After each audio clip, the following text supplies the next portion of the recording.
today is my favorite lecture, believe it or not.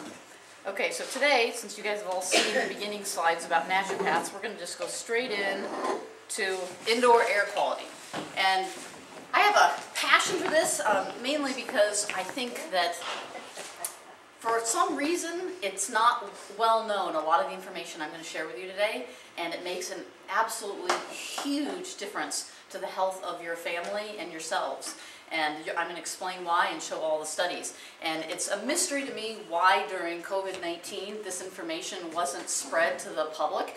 It was tried to be spread to the public, some of this information, and a big petition was signed. I'm going to show you the website that talks about it, where 5,000 physicians signed a petition to try to get this information out there to the public.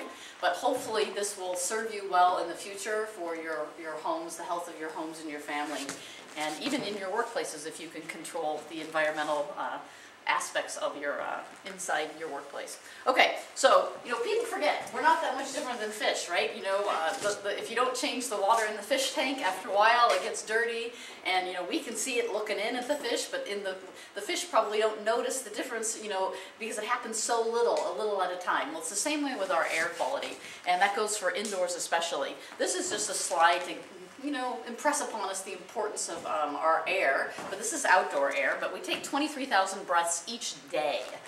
So by volume, there were so many other statistics I could have put in here, but it's something that affects us more than even our water that we drink, and we don't pay any attention to it. And so we need to, because lung issues are a huge cause of death around the world, worldwide. Most of the time for global if you look at it globally, it's outdoor air that's the problem. It's the poison in other countries. But for us, it's indoor air that's the problem. So we're going to talk about that. Okay, so why is indoor air quality important? The main point of this slide, and I've done some other presentations on aging gracefully, and I talk about the top 10 causes of death, and I focus on the top 6 causes of death of people 65 years and older, and the top ones like heart disease, and then there's cancer, and then there's lung issues. And so this is for 2019 and 2020.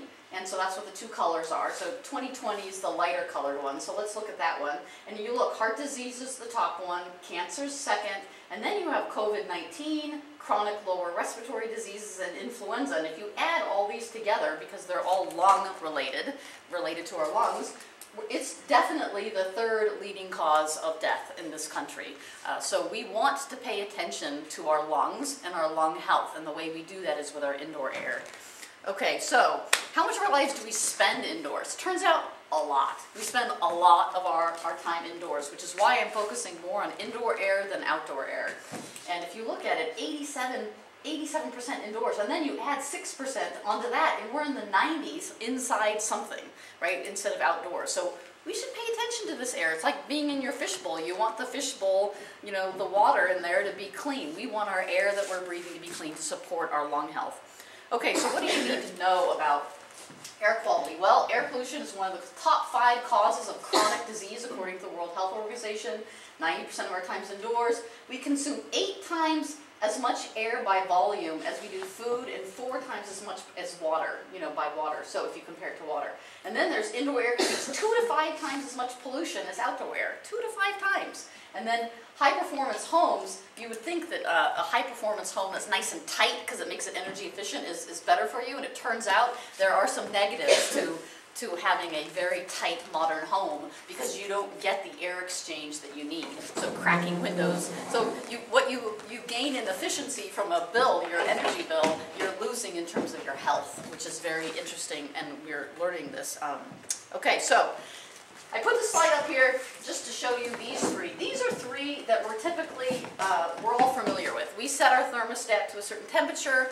We might have an air filter in our house if we have allergies or dogs or something. We might turn our air filter on. We have our whole house filters that we change, the whole house filters. And then we have a fan. We can turn the fan on and off with our ventilation system. Or we have fans that we put, pedestal fans or box fans we put in our house. So those are 3 aspects of air controlling our air that we are all familiar with. But there's a lot more, and there's a lot more around these that we're going to talk about today. So that's what today's lecture is about.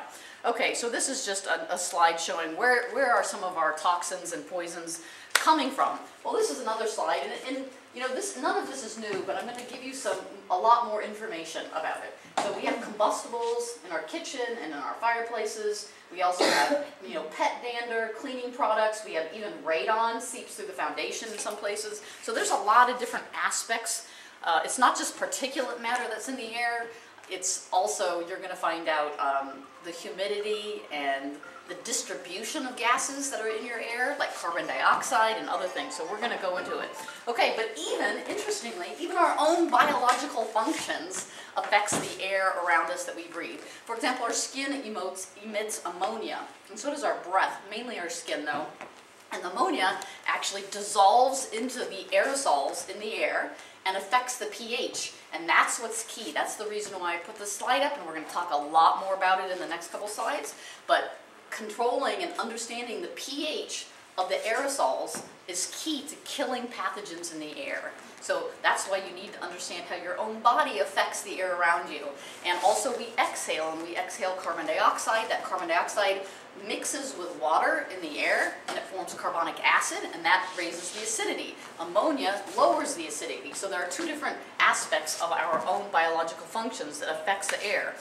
Here's just a slide that shows that even not only our human physiology and us shedding our own skin, because that's what makes a lot of the dust in the home, but also our traffic patterns and, you know, just everything about how we live. And the air circulation patterns in the room can cause like a little stagnant point up here, which might have mold. So there's so many things that affect the health of the air in our environment. And so this is a slide I decided to put in here. The font changed. I didn't have time to fix it. Sorry about that. Hopefully you can still read it. But basically, there was a study done by a group that showed that over more than 200 volatile organic compounds in the air of a well-ventilated classroom. That's how many they could detect and measure in a well-ventilated classroom. VOC is a volatile organic compound. Many of these come from the people in the room. But it also comes from off-gassing of paint and from carpets and those kinds of things. But the interesting part is most of them came from our personal care products. So that means the heat on your own body interacts with the chemicals in your personal care products and emits volatile organic compounds in the air. Now, I don't care a whole lot except that those volatile organic compounds affect the aerosols in the air, which can kill or promote the viability of transmissible infectious pathogens. So you want to care a little bit, right? It's not just someone's complaining, oh, you smell like perfume, or oh, you smell like BO. It's less about that and more about how all of these volatile organic compounds affects transmissibility of infectious pathogens. And that's worth knowing about, especially in this day and age with COVID and other things that are transmitted through the air. Okay, so the biggest one was deodorants right here. So finding a good deodorant that doesn't have a lot of chemicals in it, a natural one, is worth doing for your family especially, but also for if you're in a classroom or you're in choir practice or something like that. All of that is going to go into the air and affect the air around us. And choir practice I'm going to mention especially because when you sing, you transmit aerosols into the air that can stay airborne for up to 3 weeks if the humidity is low. And we will be all breathing in each other's lung pathogens for 3 weeks if you don't do some measures that I will be explaining, which is a little scary. Okay, so volatile organic compound emissions from humans came from personal care products, and this is just this is the published medical study that backed up what I just said before, the other slide. So that's where the information came from. Okay, so let's talk about this real quick. In a normal air environment that we breathe, most of our air is nitrogen, and only a little bit is carbon dioxide. So let's see here. I have two sensors here. This says 400, and this one says 405. That is the parts per million of carbon dioxide in the air in this room.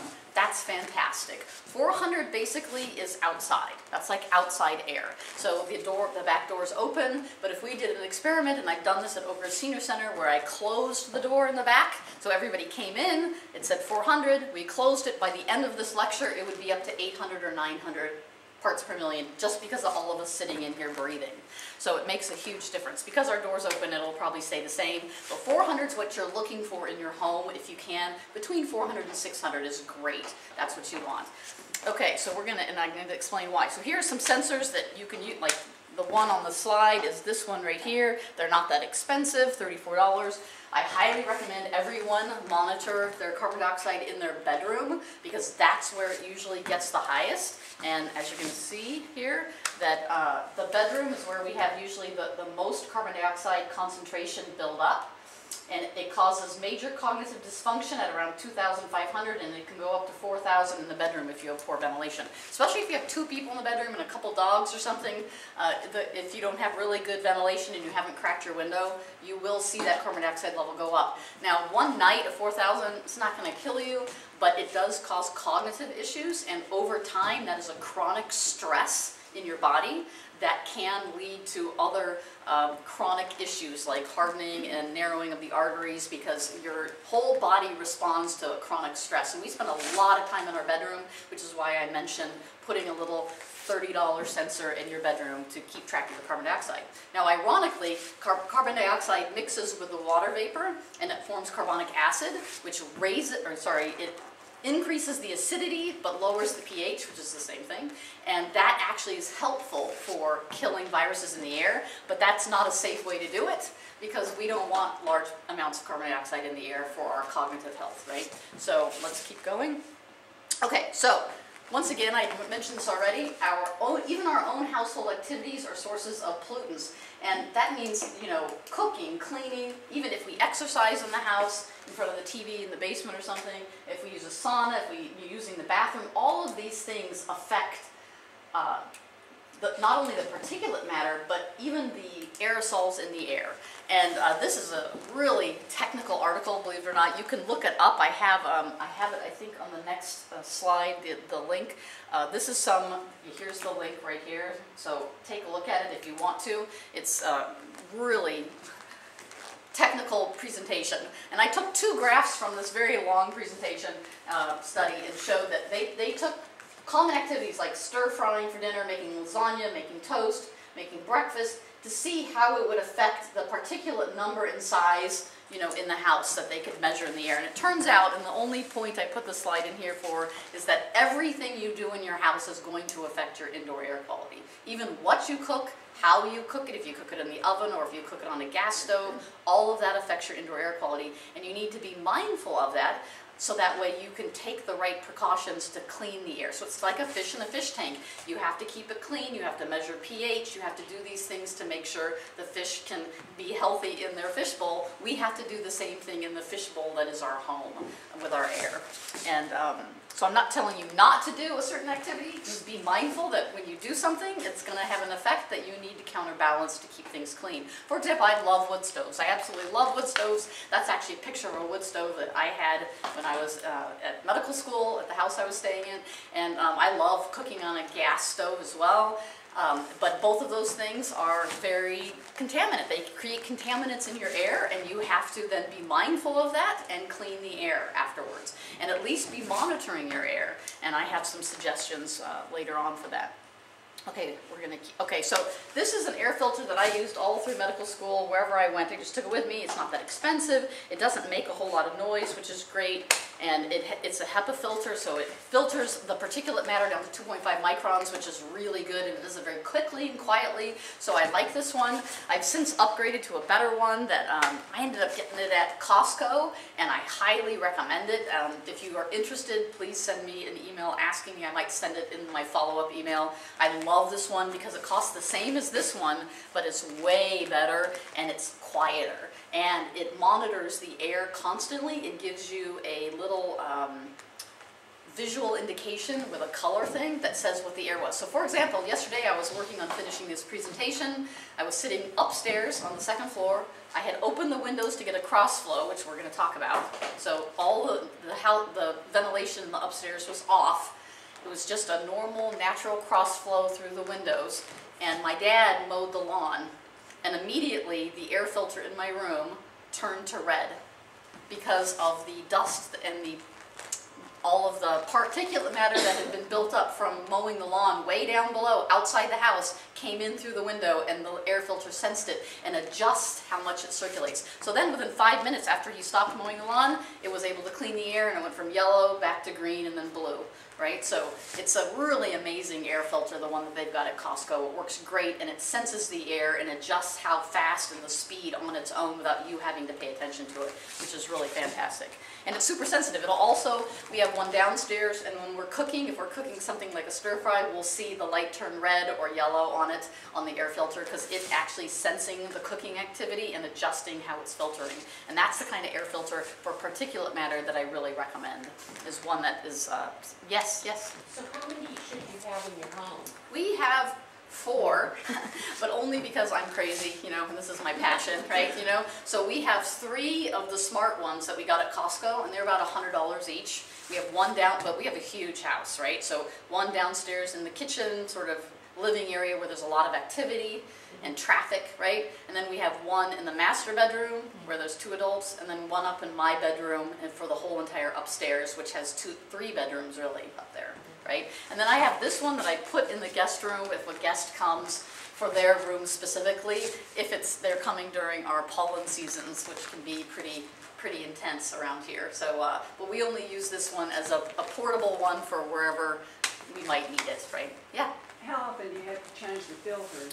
So this one they recommend every 6 months, and you know, I have had really good luck with it. I'll show it to you. Turn it upside down, and because I was a cheapskate in medical school, I actually just wipe it with a sponge. Do you see the little dust on it? I didn't wipe it yet, you know, so I'll just wipe it with a sponge and I can reuse it, and I've reused it over 6 months, and it works really good still, even after over 6 months. But I think they recommend 3 to 6 months, depending. And they have an allergen, different filters, and the filters are $29 for this one, and then this is $100. So, but like I said, the Costco one I like even better, but this one's portable, great. It's a little bit noisier, but there's several speeds, and you guys can play with it at the end and see what you think, you know. The Costco one comes with replacement Yeah, filters. the Costco one comes with replacement filters, and what I love about the Costco one is it senses, you know, if it needs to go up or down in its speed, and it's super quiet. Even when it's running high, it's quiet, which is amazing. So I let it run all night long, and it has a night feature which turns all the lights off, so you don't even see any lights on it, which is pretty fantastic. And it has a pre-filter that you can wash on the, wash Yeah, it has a the pre-filter too. So I like the Costco one. I'll send a link to the Costco one if you guys are interested. But I really like this one too. Like I said, I use this one, you know, all the time for years, and I've never had any problems with it. It is a little noisy though. But also, people neglect, you know, changing their whole house filters. I highly recommend you stay on top of this. You know, I was probably one of the worst at neglecting all these things. Luckily, you know, my dad's great about it, but, you know, when I was in medical school, I never checked the places I rented or anything, but I should have, because it makes a huge difference to the health of the air, especially if you use the right one. So how many of you are familiar with the MERV ratings for filters? Anybody familiar with them? Thank you, Dad. Thank you. And so the thing is, MERV, let's see here, I have it on the next slide what it stands for. It stands for Minimum Efficiency Rating Value, okay? And it's how the filter, your whole house filter, is rated. And so when you buy a whole house filter, you need to look at the filter and see what the rating is, the MERV value. In this day and age of COVID and those kinds of things, I highly recommend MERV 13 or higher.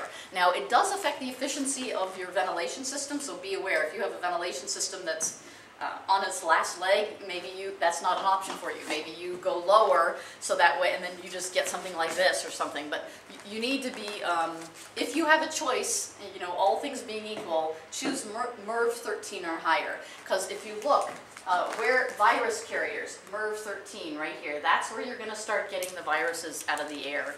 And it makes a difference, especially if you have visitors in your house, or if you have a lot of people in your house that are out doing things and are in front of a lot of people, or if you have a healthcare worker in your home who comes home, their breath will, you breathe into the air, and it's going to be floating around in the air unless you try to filter it out. But there's more things than just filtering that you can do that are even more effective. Although this is an easy one. To me, this is like a low-hanging fruit, is to make sure your MERV rating on your whole house filter is at least 13. That's an easy thing to do.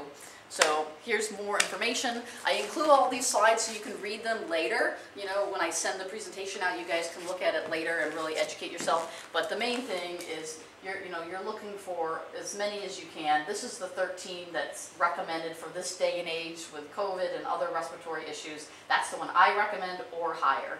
So here they're saying viruses right here, but it's really close, and that's a whole nother debate on whether or not a check mark should be there, but at least 13.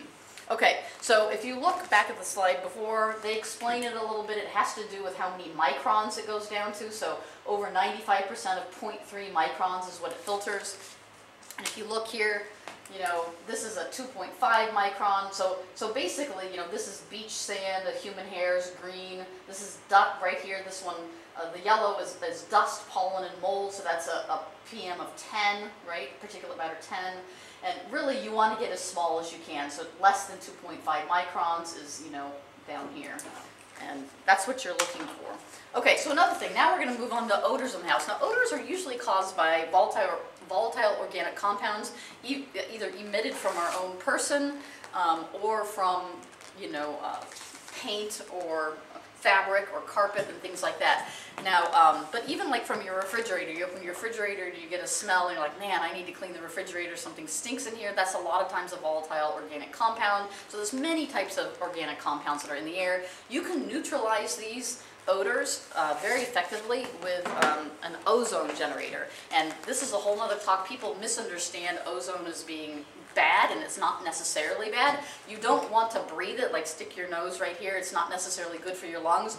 But you know, when they say there's a hole in the ozone layer, all that is an equivalent, so we understand how much pollution's in the air. So I could give a whole talk on ozone. Ozone is not bad. I use ozone medicinally a lot, so you can use it for all kinds of things.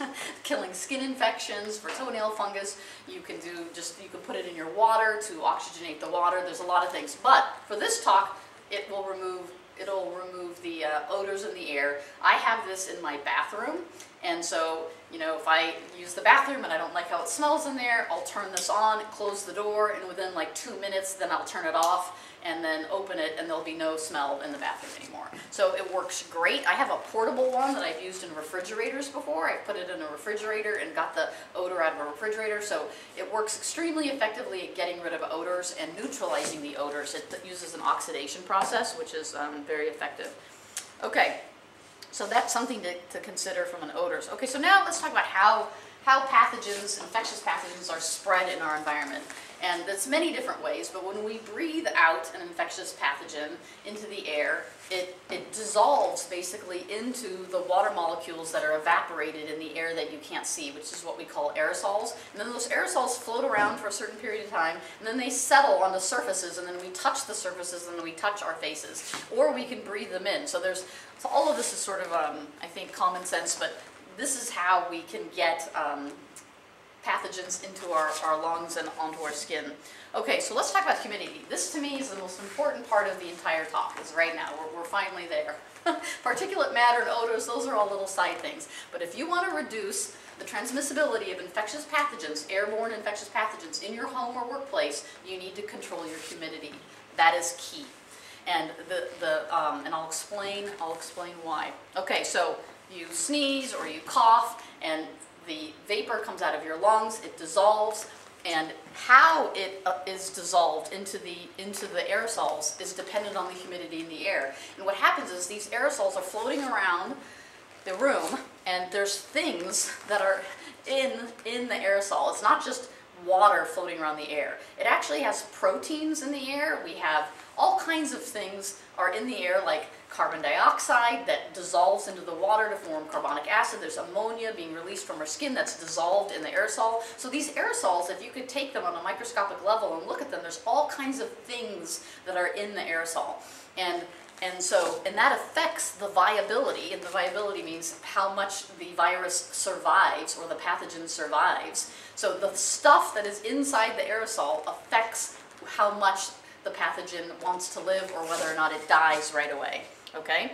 And so most of these aerosols are so small that they'll float around for Some studies say up to 3 weeks in the air after you sneeze. So that's a little scary. Somebody sneezes or coughs, the aerosol's floating around in your church or in your workplace or in your home for 3 to 4 weeks. So how do we make that not happen? Well, this is the exciting part of this entire lecture. If you don't remember anything else, this is the thing to remember right here. And that is between 40 and 60% relative humidity, everything dies.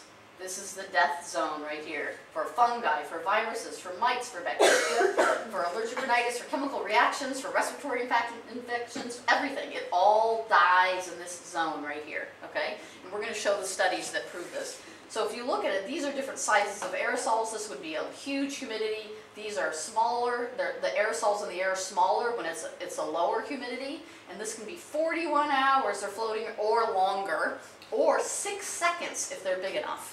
So if the aerosol's big enough, it only floats around the air for 6 seconds before it falls down and settles. That's fantastic because that means you're not breathing in everything, right? And that's what we want. So let's keep going and explain it a little bit more. Okay, so now we're going to talk a tiny bit about what's in those aerosols. What is inside that little invisible water molecule floating around the air? Well, in this study, they talk about how in a humidity that's above 40%, which remember, we're looking for 40 to 60%, you have supersaturated solutes in the infectious aerosol, and those supersaturated solutes inactivate the microbes, okay, that are in it and to protect us from infections. So then the water-containing droplets settle faster because they're heavier, they have shorter float times. So below 40%, that means in a drier environment, they lose their water content, they become dry, they look like this. The microbes get incorporated into the dry structure of the solute, and they are preserved and remain infectious longer. Even after they settle onto the surface, they'll remain infectious. So when you touch it and then you touch your face or your skin, they're still infectious. So even if it's not floating, you still have infectious pathogens on your surfaces. So we want to do two things. We want to get the aerosols to sink and not have a high float time, but we also want the pathogens that are inside those aerosols to die, and to die quickly and not stay infectious even when they're on the surfaces. So we want greater than 40% humidity. So let's look at some studies. Okay, so before we go there, so supersaturated aerosols contain salt. So here's a whole huge study that was done in the year 2000, way too long, like 40 pages or something, that talks about what's in these aerosols and what's in a normal aerosol in a normal indoor environment, how it affects the pathogen's viability. And basically, I'm going to summarize the whole thing. You want salt in your air. That's what you want in your air, salt, okay? That will kill the pathogens. So here we're going to talk about it again. Activity of expiratory aerosols controls the infectivity of airborne influenza and SARS. So here's the first sentence. I'll just read it for you. Viruses are prone to inactivation when exposed to strong acidity levels characteristic of an atmospheric aerosol. So what does that mean? Well, how do you get an aerosol to have a high acidity? Well, we talked about it before. Carbon dioxide exhaling from our breath dissolves into the aerosol, makes carbonic acid that raises the acidity. Problem is, we don't want our environment to have a ton of carbon dioxide. That's not good for our brain health, right? And then ammonia does the opposite. Ammonia coming from our skin will actually make the aerosols more basic and then help the viruses live longer, or the pathogens live longer. So basically you can't, our human biological functions are not worth addressing because we're going to be humans, we're going to do our thing. Instead, what we can do is, it's been proven in many studies that if you can increase the salt content of the air, it actually increases the acidity of the aerosols. And that's the point, okay? All right, so I already talked about this a whole bunch, which is, the study says if indoor air is enriched with non-hazardous levels of nitric acid, the pH drops by 2 units, decreasing to 99% inactivation time for both viruses. And that was influenza and COVID, okay, or SARS-2. Anyway, and so, and that's below 30 seconds. So in 30 seconds, you can get an inactivation of the virus. But the problem is, where are we going to get nitric acid? That's not an easy thing to put in your home, and so we're not going to do that. So, but you can increase the acidity of the aerosols simply by using salt. And so here's another one. Conversely, Unintentional removal of volatile acids from indoor air by filtration may elevate the pH, which makes it more basic, and prolong airborne virus persistence. Well, that means just when we sweat from our skin, that's gonna do that. So the point I'm making here is everything we do, exhaling and sweating and exercising, all of that's gonna affect the viability of pathogens in our air. But you can do something very simple to increase the acidity, and that's add salt. So we're going to talk also, why would you want your air more moist? You know, 40 to 60% humidity is your ideal zone. It's our target zone that we're shooting for. But moist air also does something else to help you not get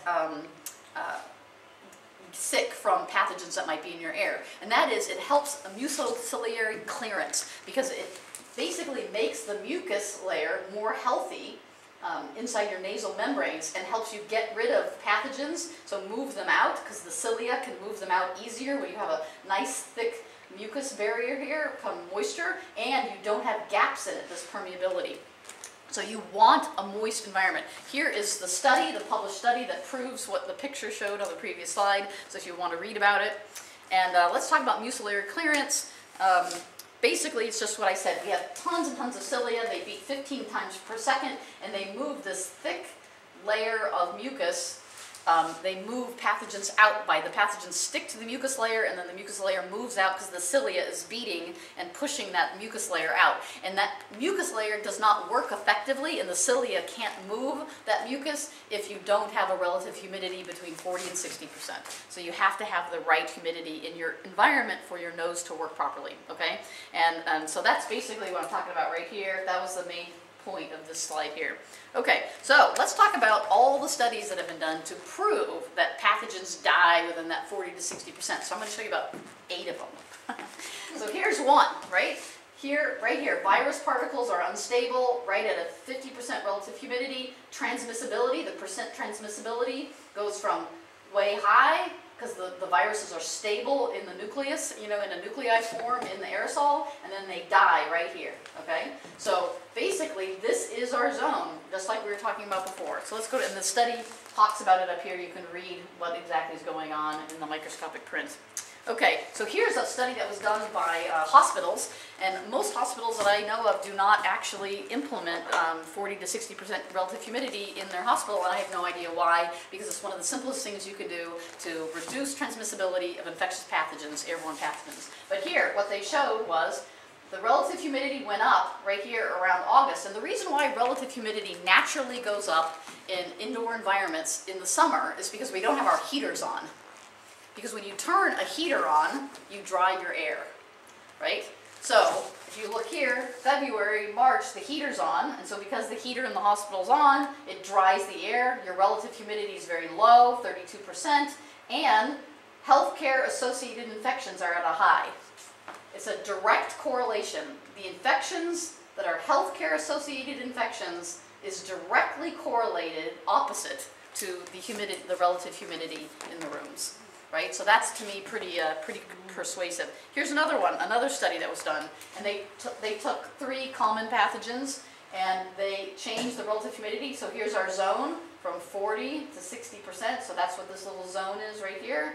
And basically, this is decay rate. So decay rate means death. So the decay rate goes to infinity when you are in this zone right here. 50% is the absolute sweet spot, right? That's what you're going for, 50.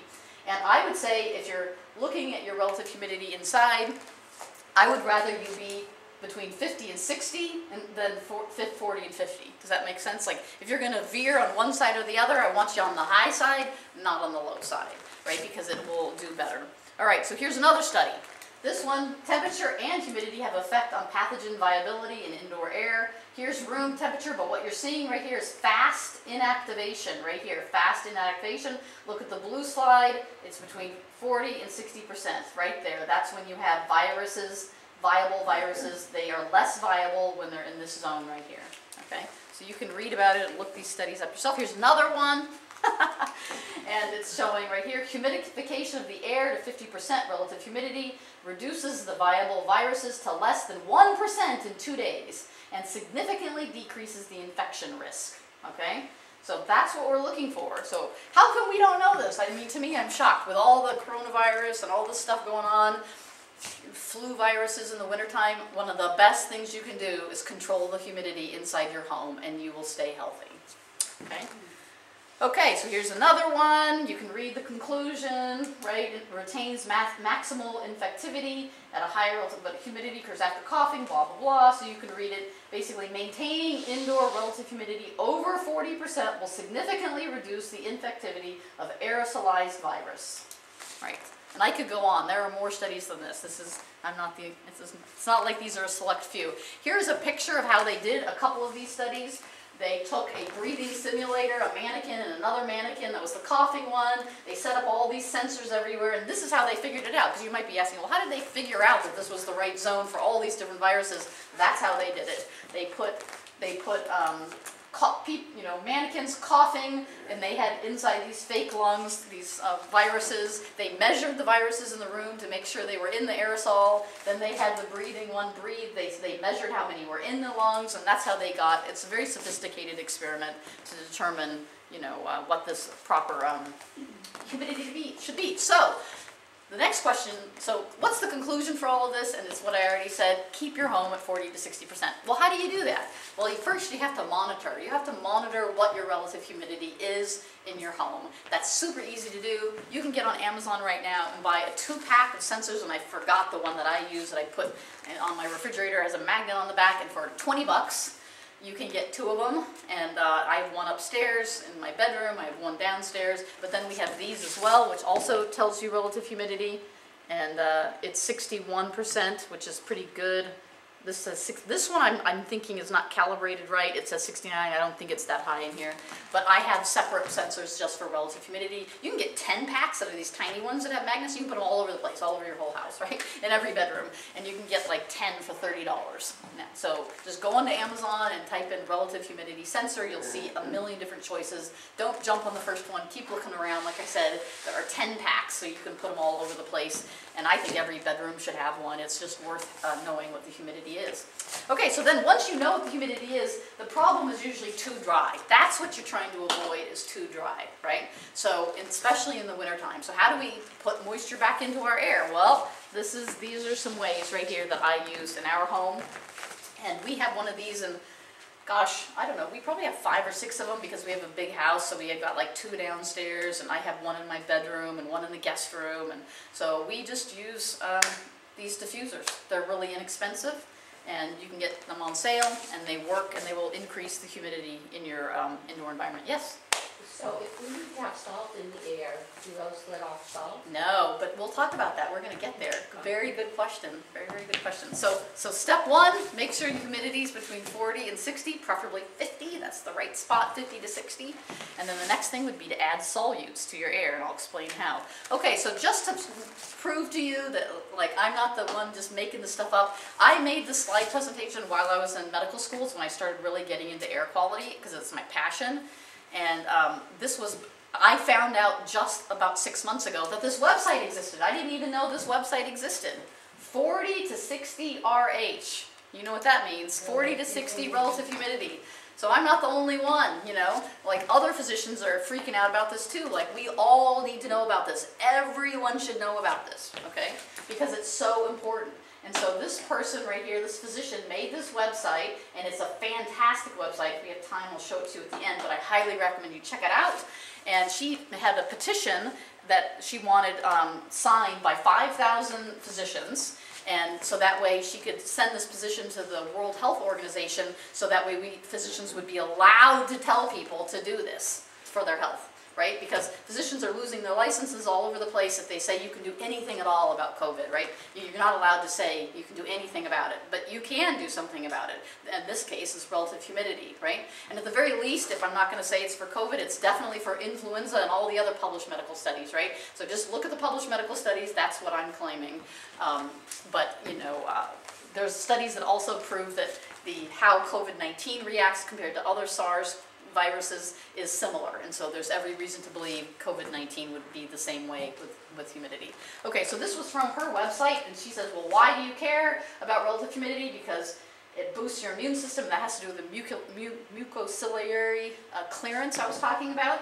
It helps you get rid of the infection faster. It helps reduce the float time, and it helps decrease the survival time, right? That's why we want an ideal relative humidity. Okay, so interestingly, back in 2022, I can't remember which month, the World Health Organization and they did a White House summit on indoor air quality, and it was something like 2 to 4 hours long, and it's really interesting. But at minute 49 to 51, they talk about relative humidity, and they talk about the petition that I'm talking about, that the physicians were trying to sign. And it's super interesting if you want to listen to it. If we have time, we probably won't, I can tell. It's worth watching those 2 minutes. It's otherwise boring. I listened to the whole thing, but but those minutes are pretty interesting. And they basically admitted that they were aware of this petition and that they do agree that that's the ideal relative humidity. They just weren't ready to enact any policies that forced places to do it, right? But I still think the information needed to get out there, and I don't know why we weren't more vocal about it. But anyway, there you go. So you can read that. So here's some of to me, the main key points, so you don't have to listen to it for 4 hours like I did. I wrote down some of the key points that was said at this summit. The person who manages your building has a greater impact on your health than your doctor. I would agree with that. That's how important indoor air quality is. Healthy buildings represent one of the single greatest public health opportunities of our lifetime. I completely agree. School classrooms are designed to get 3 air changes an hour, but most only get half of that. They recommend 4 to 6. I recommend at least 5 to 6. All indoor houses and indoor environments should be measuring CO2 and relative humidity in addition to temperature. I agree with that completely. I do it in our house. And then, so anyway, these are all different points that were made during the summit that I think was very important. Okay, here, the role of indoor low temperature and relative humidity in helping virus transmission. What I liked about this whole thing is that they talk about the same thing. The virus is inactivated within 15 minutes, and they said recent studies confirm that SARS-CoV-2 survival is comparable to CoV-1, which means, so it's plausible that findings for this are also true for this. So both, that's what I just said, is that, you know, they haven't done a direct study with COVID-19, but there's every reason to believe they would react the same way according to this study. And here is, I was going to have you guys listen to it, but basically she's saying the same thing I am. It's exactly the same thing. You got to keep your indoor environment 40 to 60, especially in any kind of gathering, an area where there's a people, because it makes such a huge difference to prevent infection. Okay, so this is more studies, if you want to look at them. Here is the summary of that study, which I thought was fascinating. And I really like these ones right here. This is why I put it up here. You can read it at your leisure. But basically, this part right here is talking about how another aspect of what prevents viability and transmissibility of viruses, and that's the circulation patterns in the house or in the indoor environment. And basically, if I had to summarize that whole giant study, which is fantastic, down is good. There you go. Now you don't have to read it. But if you want healthy air circulating patterns, you want the air to go down. And the reason why is because if someone's standing in front of you and they are infected with, you know, the flu or some other pathogen, and they're speaking at you, you want, and you're standing 6 feet away or whatever, however far away you are, if you have a slight downward current from the air, it will make the float time even less, meaning you won't have time to inhale the aerosols from that person's lungs. So like choir practice or something like that, it would be great if there was a ceiling fan, but any kind of gathering, if there's a ceiling fan in here, while we're all here, it'd be great if there was a ceiling fan pushing the air down. Now that's not always possible, but it's a good piece of information to know. So here is a circulation pattern of a ceiling fan. It doesn't matter if it goes clockwise or counterclockwise, because the main thing is you have some down and up. You're going down and up, and that's what you want. You want a downward air circulation. Some people, like, I really like these Vortex fans. Costco's selling them right now. Yes, I don't work for Costco, but anyway, but they have a really inexpensive little Vortex fan right now. I don't like this picture though, because they're showing the movement going up, and I would rather you put the fan up high and have it push downward, right? You want the air currents to go down, and if you want to really understand the technical details of why, this study is the one right here that explains it, right? And it's a fantastic study. Okay, so, and my former life, I was a mechanical design engineer, and so I love reading all the technical aspects of fluid mechanics, and so it made sense to me. So I really think it's a thing to consider. Okay, so air change rate is another aspect of air quality that we don't think about a whole lot, and there's two different ways to think about air change rate. You want the air in a room to be moving to other rooms. So if it's wintertime, your house is all buttoned up tight, you still want the air to be moving from room to room to room. You don't want to just recirculate the air in one single room. So that is a type of air change, but you also want an air change with outside. So like if you look here, I specifically showed these pictures to show that we want air coming from outside and then leaving. So now this obviously makes your house not as efficient, you know, because you're having in the winter to crack some windows, but it makes a dramatic difference on how infectious the airborne aerosols are. It can infect the people in the house. Okay, so right here, this is a factor of 3 if 10 air changes per hour. You can reduce the risk of the infection risk. So extremely important. Here's another one, another study I found that said 5 air volume exchanges an hour reduces C19 transmission by 50%. That's huge. So if you do that along with relative humidity and adding some solutes to the air, that's like a layered effect, and you're making it so even if you have a sick person in your house, you're not going to transmit it, and it'll help you also clear it out of your system a lot faster.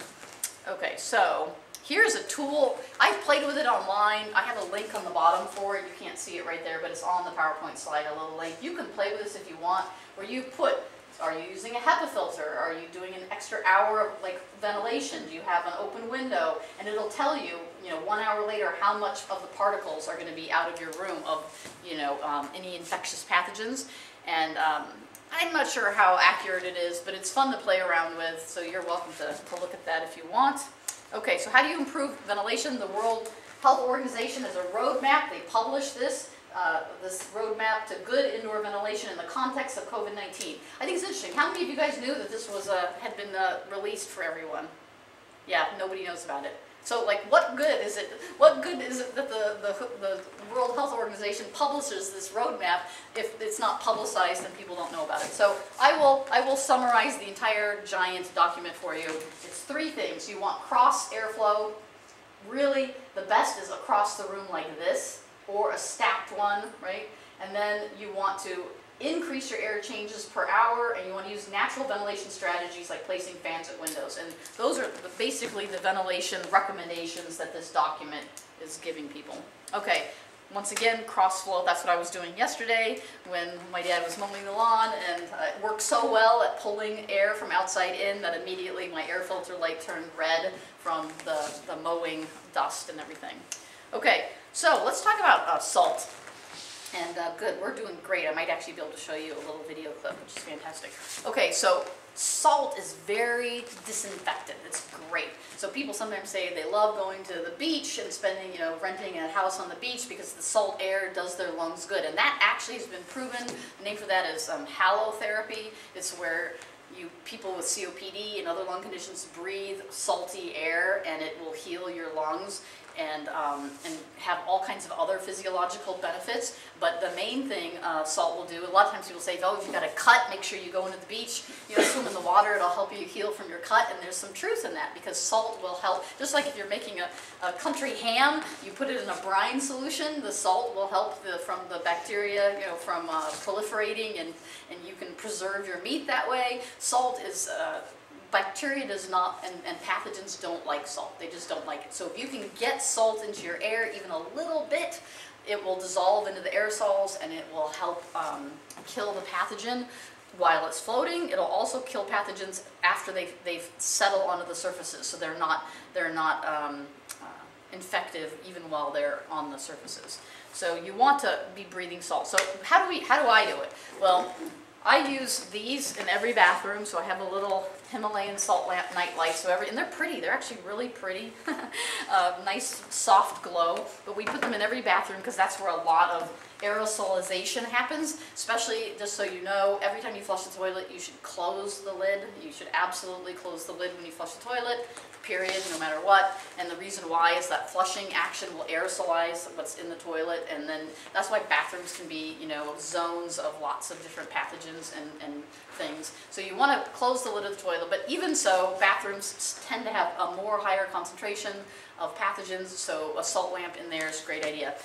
This other one here is the one I use in my bedroom. I like it because there's a lot of surface area, so more chance for the salts to try to ionize. There's a lot of studies and it's out there, but none that are definitive, because most studies are paid for by pharmaceutical companies and they have millions and millions of dollars, and there's no funding to prove how the most efficient way to create salt and put it into the air, right? So there is a lack of information on what's the best way. So can I prove that this is the best way we can get salt ions in the air? No, I haven't done any kind of salt detection, but that's what I use in my home. And you can go to places for balneotherapy and other types of halotherapy where you sit in a room that's just a bunch of salt bricks and it'll heal your lungs. And there is a lot of studies how that helps your lungs heal. But as far as what's the best way to get the salt into the air, I can't tell you. I can't tell you that. I can just tell you this is what I use. Some things online will say that the light bulb, you can't use an LED, so you can get LED light bulbs. Don't use an LED. You want to use an incandescent bulb because it gets hot and it needs hot. The salt needs heat and moisture, so you need the humidity in the air to be enough, which is why bathrooms are great because they're usually moister, and so the salt will start dissolving on the surface with the moisture, and then the heat will help it get into the air. Theoretically, I can't show you a study to prove that, but that's the premise I'm working under. Okay, so, and then we also talked about diffusers. There's my other one right there. And what else can you put in your air that affects the aerosols that might affect killing the pathogen that's in the aerosol? And the answer is essential oils. And there are a lot of studies that prove that. So here's a study that shows the ability of essential oil vapors to reduce numbers of culturable aerosolized coronavirus bacteria and fungi. And so basically they have proven that when you use Melaleuca, which is a tea tree oil, that it will reduce the viability, that means how much the pathogen wants to live in the air. And here's another study. This is the one that I really like. It's the antibacterial, antifungal, and antiviral effects of 3 essential oil blends. And basically, they have a blend here they call Essential Oil Blend 1, and then there's Essential Oil Blend 2, and they're using cinnamon, carrot seed oil, eucalyptus, and rosemary, and then here they're using cinnamon, carrot seed oil, clove, and oregano, and they've proven a huge effect on reducing and treating bacterial pneumonial infections and other infections. So if you look, this is what I buy these in 4 fluid ounce bottles, and then I mix them and put them into little bottles, right?